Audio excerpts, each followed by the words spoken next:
right, so we've made it to our last segment of the Vedic literature unit, and hopefully by now we've gotten a pretty good sense of Vedic culture and history and what the four Vedas look like, and the four kinds of texts that each of them contain. In this final segment, we're going to be looking at something that I think is going to kind of blow your mind, if I do say so myself. Remember how I said that there was a prohibition against writing the Vedas down? And also that they were transmitted orally for over 3,000 years, right? And I also said that there's practically no variation in the texts all across India from then until now. That's kind of just unbelievable, actually, if you think about it. But let's see how this all went down. First, here's some facts about this Vedic oral tradition. In the Vedic system of education, boys were initiated into 12-year schools under the tutelage and care of gurus, or Vedic teachers. They were like full-time boarding schools. The boys would live in their teacher's home, do all the chores, learn to take care of the cattle, and so on and so forth, gather firewood.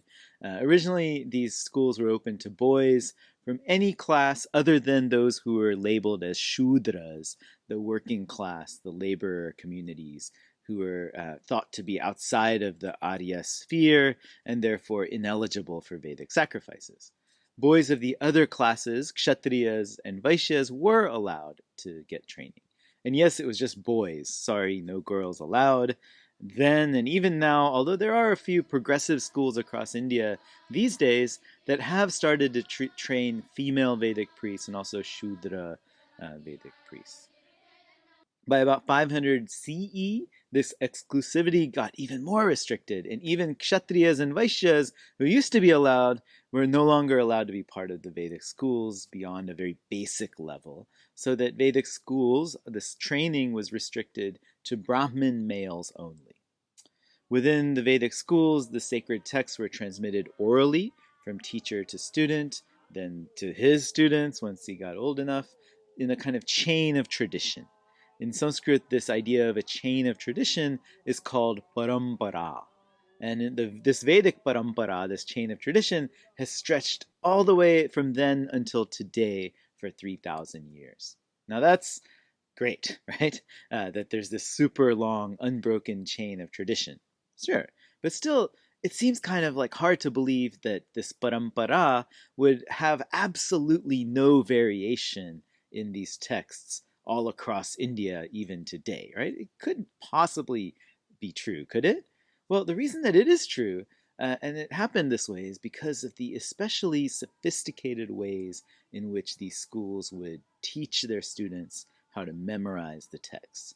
It wasn't just a case of like a teacher saying, repeat after me, over and over again, but instead there were as many as 11 different recitation modes in Vedic schools that students were asked to learn in reciting the mantras that they were memorizing.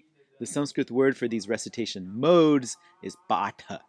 The basic patha was called the Samhita patha, where the students just recited the mantra from the Samhita text exactly as it appears there. The next level of recitation was called pada patha, or word recitation. Here, every single word was recited one word at a time, so that the words didn't join together and create any potential errors. After the student mastered level 2, Padapatha, then they were taught the Kramapatha, or the sequential recitation. This is where students would recite pairs of words in sequence. So it would be 1 and 2, then 2 and 3, then 1, 2, and 3, then 2 and 3, 3 and 4, 2, 3, and 4. 4 and 5, 5 and 6, 4, 5, and 6, and so on. The next level is when things start getting really crazy. This is called the Ganapatha, the echoing recitation, where pairs of words were recited back and forth in an echo. So you have 1 and 2, 2 and 1, 1, 2, and 3. Then you have 2 and 3, 3 and 2, 2, 3, and 4, and so on and so forth like that. There's actually 7 more even harder and harder levels. Nowadays, actually, very few students actually pass the Ganapatha tests And then they become like recognized as nationwide celebrities for their Vedic memorization skills, at least among like the 1% of Hindus that still do Vedic rituals. Anyway, in the old days, the Vedic students had to do all of this by heart without pausing, definitely without writing any of it down. In Vedic schools all across the country, students were tested on these same recitation styles. They participated in kind of contests with rival schools. They would have these all-night recitation sessions to sort of outdo each other. And there was all other ways in which they kind of fine-tuned their recitation and memorization skills. Now, all of this mental gymnastics fostered an intellectual culture where oral precision was emphasized, along with great memorization powers and kind of rigorous intellectual training. Now, one thing that gets kind of backgrounded, I should say, was the idea of meaning. Right? All the students were expected to do was to recite the mantras exactly with no mistakes. But knowing the meaning of the mantras wasn't as crucial, right? And that's why maybe the Upanishads come to be like so central, because that's what they do, is explore the deeper meanings of these mantras. Now, let's check out some different examples of this recitation technique, and we'll also get to hear how 3 of the 4 Vedas are chanted even today. The audio clips, I should say, are from a website that no longer exists, so I'm sorry that I can't give you any details of who the priests are and where they were recorded and so on. They're very good, though, I have to say. First, here's a straight Samhita Patha recitation of the very first hymn of the Rig Veda 1.1.1. This is a famous hymn to Agni, the god of fire, right? And it's one of the most famous of the hymns, the most widely known, and appeals to Agni to come to the sacrifice so that he can give us wealth and prosperity, and he should take everything that we sacrifice up to the gods. He rules over the rites, a shining herdsman over truth, and grows strong in his own home, that is, in the altar where the fire is lit. To us he's like a father is to his son, easy to approach and nurturing our well-being. Anyway, have a listen.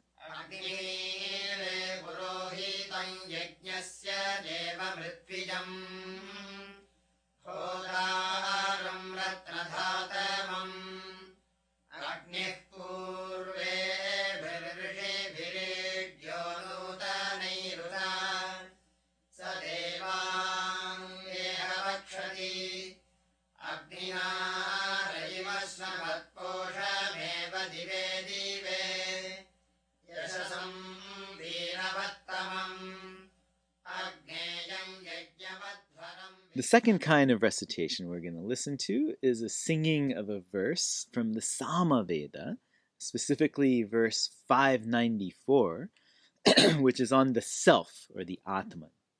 The verse is given at the top here, and what you're going to hear will be a recording of a longer, elaborate text expansion below it. A lot of it isn't words, I should say. It's just sounds. It's like ha, oo, and so on. These are not words. The poet says the following, in terms of lyrics, imagining himself to be the soul, the Atman.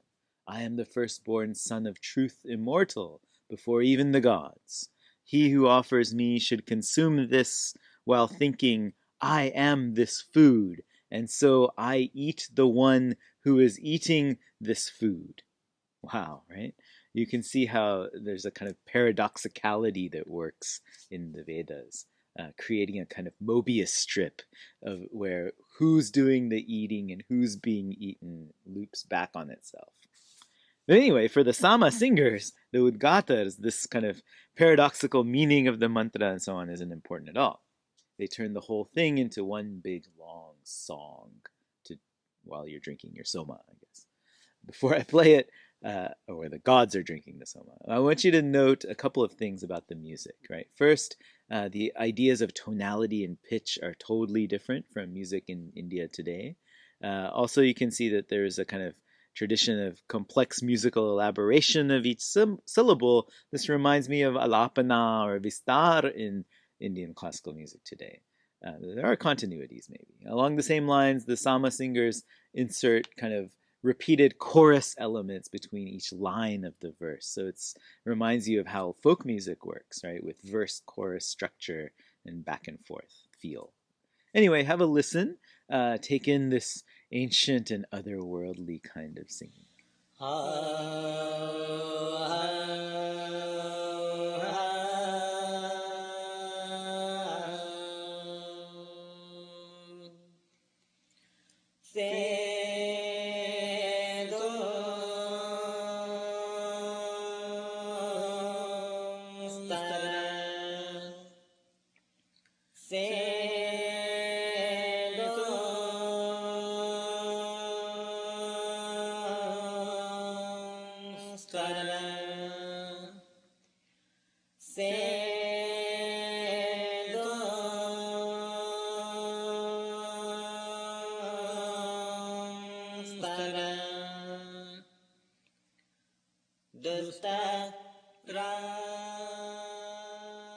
Now, our last example is a really interesting one. It's a recitation of one prose sentence from the third of the Vedas, the Yajurveda. It's taken from the Taittiriya Samhita of the Black Yajurveda, 2.2.6.5, if you're keeping score. It describes what a cowboy does to cattle and acts also as a metaphor to describe Agni, the god of fire, his relationship to the year, the calendar year, which he lassos just like a cowboy lassos a steer. Right? With good fortune, he frees the year in order to be stable. May he lasso the finest cow with that rope, and may he hurl it at his enemy, and as he does so, hurl destruction upon him. It's fun stuff, isn't it? Actually, the real fun in this clip is not the word for word recitation, but the bata, which is given again at the first box at the top. The real fun starts in the second box, where the priests do a ganapata recitation. Right, this is this echoing recitation style, and it's really fascinating, I think, to hear them. The basic pattern for the echoing of the syllables goes 1 2 2 1, then 1 2 3 3 2 1, then 1 2 3. Then it moves to the next syllable and repeats. So 2 3 3 2 2 3 4 4 3 2 2 3 4, and so on. The priests have all of this fully memorized. They're not just this one sentence, not this one mantra, but every single mantra of the entire Samhita of their Veda. They've memorized all of this, and it's really incredible. And it's kind of a joy to listen to, I think. So I'll just leave you here with the echoes of this echoing recitation, and I'll see you in our next stop when we explore the mythology of the Rig Veda. So see you then. तम्भागधेयेन भागधेयेन तन्तं भागधेयेन विविभागधेयेन तन्तं भागधेयेन भागधेयेन विविभागधेयेन भागधेयेन विमुञ्चति मुञ्चति विभागधेयेन भागधेयेन विमुञ्चति भागधेयेनेति भागधेयेन विमुञ्चति मुञ्चति विविमुञ्चति प्रतिष्ठित्यै प्रतिष्ठित्यै मुञ्चति विविमुञ्चति प्रतिष्ठित्यै मुञ्चति प्रतिष्ठित्यै प्रतिष्ठित्यै मुञ्चति मुञ्चति प्रतिष्ठित्यै यया यया प्रतिष्ठित्यै मुञ्चति मुञ्चति प्रतिष्ठित्यै यया प्रतिष्ठित्यै यया यया प्रतिष्ठित्यै प्रतिष्ठित्यै यया रज्ज्वा रज्ज्वा यया प्रतिष्ठित्यै प्रतिष्ठित्यै